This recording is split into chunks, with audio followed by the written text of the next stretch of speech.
From Ishaq alayhi salatu wasalam, one of his children was Yaqub alayhi salam, one of the great prophets of Allah subhanahu wa ta'ala, a man that was blessed with 12 sons. Yeah. Some people say, well, he didn't have any daughters. The reality is we have found that, or rather we feel that if a person has sons only or daughters only or no children, then a person is cursed, whereas everything comes from Allah subhanahu wa ta'ala. We've learnt it in madrasa.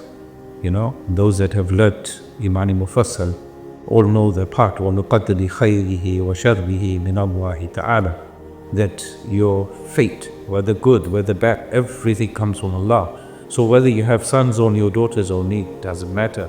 If you have children, that's a blessing. If you don't have, that's also a blessing, which Allah in His infinite wisdom knows why He hasn't blessed you with children.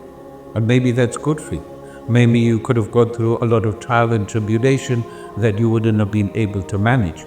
And we know, وَلَا تَزِرُ وَازِرَةُ وِزْرَ أُخْرَى. Allah will not put you upon such a burden that you cannot handle. Yes, it is very difficult when a couple say that, we've been trying for 5 years, 10 years, 20 years to have children, and we don't have any children. Maybe in Allah's wisdom, not maybe, definitely in Allah Ta'ala's wisdom, He knows what was best for them. And Alhamdulillah, we say Alhamdulillah to that.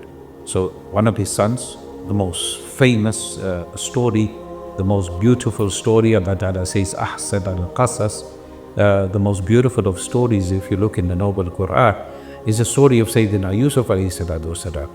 Yeah, there's actually a surah dedicated to Yusuf alayhi salatu wasalam, which speaks about his life and how we can reflect and look at how that affects our life. Yusuf alayhi salatu wasalam lived a life wherein some of his brothers disliked him. One of them went to the extent, Uqtulu, kill him, take his life away.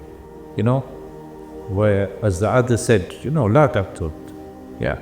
But that don't kill him, don't take his life away. Yeah. But we'll throw him in a well far away. Fi ghayar al-tirju. Somewhere far away, someone will come pick him up, take him away, they'll set him as a stay, will do whatever they want to do with him. At least he is out of our home, and we'll have more love and affection from our father. Sometimes as children we feel that my mother or my father loves my siblings more than they love me. But as a father, I can tell you that, and with working with children for almost 3 decades now, I can tell you that every parent loves every child equally. However, the way that they display this is something that may look like, no, they don't like this child so much. They like this child more. And if we find that we are displaying more affection to one child over another, then we have to be mindful of this. That children are very sensitive from a very, very young age. They perceive the love that is given, the rebuke that there is there, the way affection is shown, or the absence of that.